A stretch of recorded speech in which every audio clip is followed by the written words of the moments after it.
Anda kembali di Metro Siang, pemirsa. Presiden Prabowo Subianto menargetkan di tahun 2028 Indonesia bisa melakukan produksi besar-besaran kendaraan sedan berbasis listrik. Presiden Prabowo menyebut keberadaan pabrik membuktikan bahwa Indonesia sudah mampu memproduksi bus listrik dan truk listrik dengan kapasitas yang cukup besar dan juga membanggakan. Presiden Prabowo juga mengungkapkan target pemerintah untuk memperluas produksi kendaraan listrik di dalam negeri.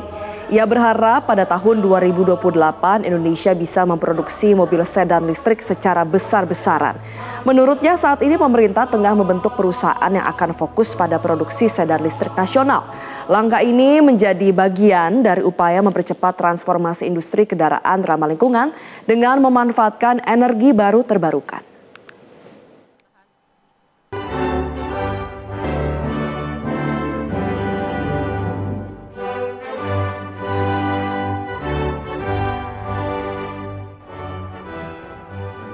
Saya berharap di tahun 2028 kita akan produksi secara besar-besaran mobil sedan dari listrik. Kita juga sedang bentuk perusahaan untuk memproduksi sedan, ya, sedan dari listrik. Jadi saudara-saudara, saya sudah putuskan dan akan kita jalankan program listrifikasi 100 gigawatt. 100 gigawatt yang kita harapkan bisa dicapai dalam 2 tahun. Nanti tidak boleh ada lagi pembangkit listrik menggunakan diesel, menggunakan solar. Tidak. Dengan itu kita akan tutup pembangkit listrik tenaga diesel 13 buah yang di PLN akan kita tutup. Dari menutup itu kita akan menghemat 200.000 barrel sehari. Pemirsa, perubahan besar sedang terjadi di sektor transportasi global dan nasional. Tekanan harga energi fosil, isu perubahan iklim, serta inovasi teknologi mendorong pergeseran menuju kendaraan listrik. Indonesia tidak lagi sekadar mengikuti tren, tapi mulai memposisikan diri sebagai pemain utama dalam transisi ini. Yang jadi pertanyaan adalah sejauh mana kesiapan masyarakat, industri, dan pemerintah dalam menghadapi perubahan besar ini. Selengkapnya akan kita bahas dalam slide-slide selanjutnya. Jadi pemirsa, tren kendaraan listrik di Indonesia ini memasuki fase akselerasi kuat dalam periode 2022 hingga 2026. Data industri menunjukkan penjualan mobil listrik meningkat dari 10.000 unit di tahun 2020 menjadi 103.000 unit di tahun 2025. Jadi di tahun 2025 ini terjadi peningkatan lebih dari 10 kali lipat hanya dalam kurun waktu 3 tahun saja. Nah, kalau di awal 2026 pangsa pasar dari mobil listrik ini sudah menyentuh sekitar 15% dari total penjualan nasional. Artinya apa? Dari setiap 6 hingga 7 mobil baru, 1 di antaranya adalah kendaraan listrik. Bahkan di wilayah perkotaan seperti Jabodetabek, penetrasi sudah mencapai sekitar 25%. Ini menunjukkan adopsi yang lebih cepat di kota besar dengan daya beli dan infrastruktur yang lebih siap.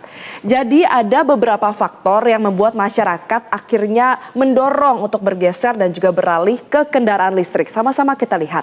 Yang pertama adalah desainnya yang modern. Jadi desain kendaraan listrik ini semakin modern, digital, dan juga terintegrasi dengan teknologi smart vehicle. Hal ini menarik segmentasi konsumen muda dan juga profesional perkotaan. Kemudian alasan yang kedua adalah biaya operasional yang lebih rendah atau terjangkau. Mengapa? Karena biaya pengisian listrik secara umum lebih murah apabila dibandingkan dengan BBM. Ditambah dengan biaya perawatan yang lebih sederhana karena komponen mesinnya yang lebih sedikit. Kemudian alasan yang ketiga adalah ketersediaan infrastruktur yang terus meningkat. Jadi sepanjang tahun 2025 jumlah SPKLU di Indonesia mencapai 4.655 unit di lebih dari 3.000 titik. Ada peningkatan sekitar 40% apabila kita bandingkan dengan tahun-tahun sebelumnya.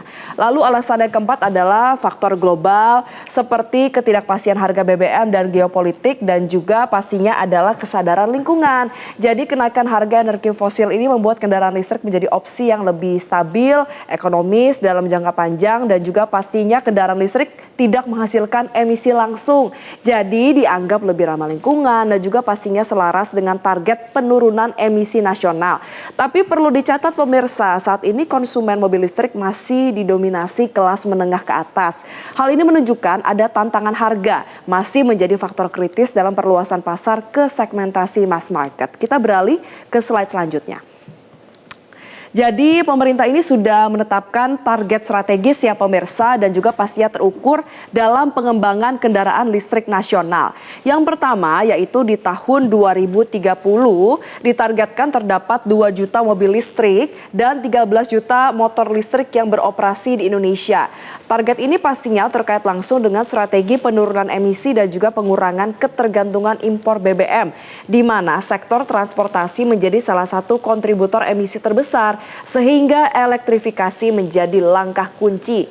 Nah, kalau misalnya kita lihat dari sisi industri, pemerintah juga menargetkan produksi massal sedan listrik yang akan terjadi di tahun 2028. Ini menunjukkan ada pergeseran dari pasar berbasis impor menuju basis produksi domestik.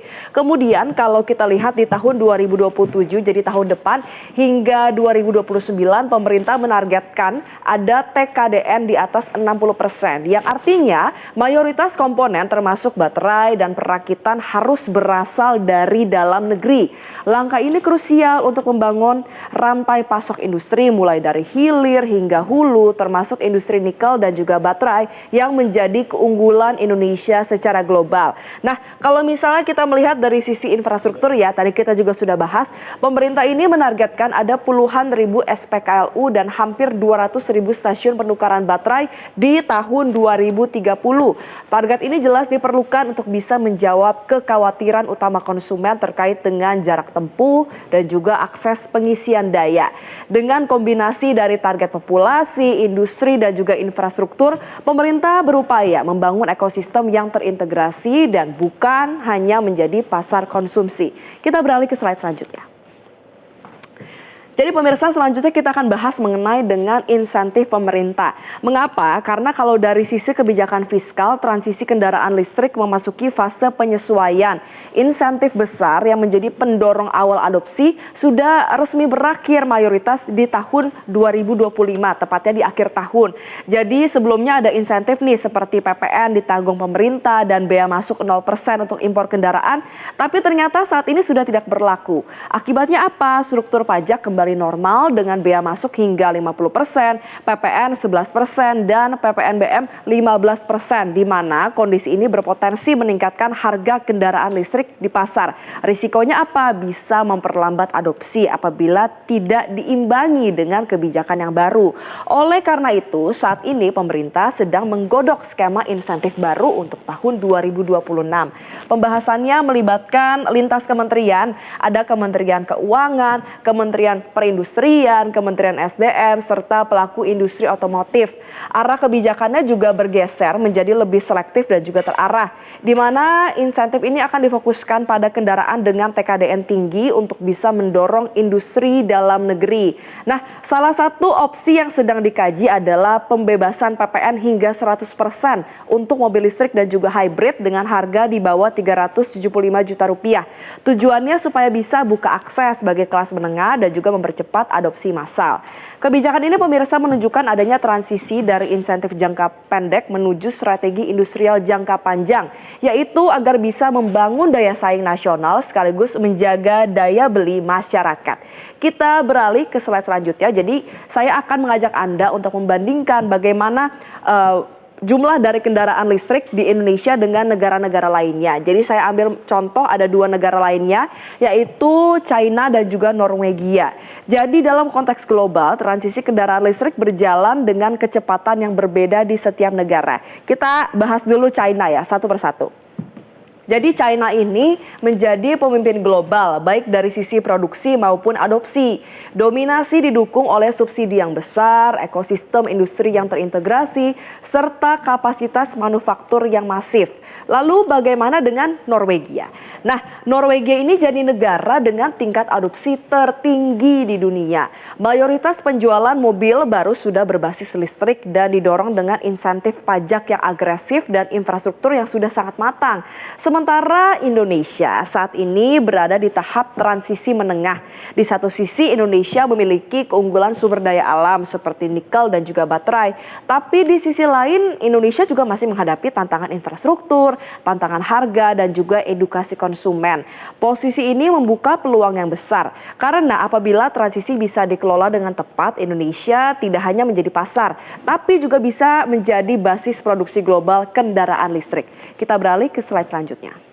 Jadi pemirsa, terkait dengan elektrifikasi ini juga sudah disampaikan langsung oleh Presiden Prabowo Subianto ketika meresmikan pabrik listrik di Magelang beberapa hari yang lalu. Kita sama-sama lihat apa yang dinyatakan oleh Presiden. Jadi Presiden ini menyatakan bahwa kita harus saat ini menuju ke energi yang bersih, energi yang terbarukan. Salah satu langkahnya adalah dengan menggunakan listrik, yaitu elektrifikasi.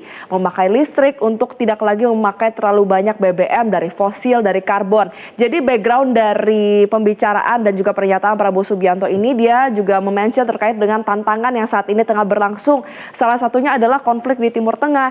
Kita melihat bagaimana konflik di Timur Tengah saat ini, penutupan dan juga pembatasan dari Selat Hormuz ini sangat berpengaruh ya terhadap pasokan energi nasional, dalam hal ini adalah BBM. Dan saat ini Indonesia juga belum bisa mengejar untuk bertransisi secara langsung ke kendaraan listrik. Namun saat ini belum bisa mengejar bukan berarti kedepannya tidak bisa. Oleh karena itu memang elektrifikasi sudah menjadi opsi utama yang benar-benar harus diutamakan di Indonesia agar kedepannya memang kendaraan listrik ini bisa dipakai dan ujung-ujungnya bisa mensejahterakan rakyat Indonesia dan juga memudahkan rangkaian perjalanan yang dilakukan.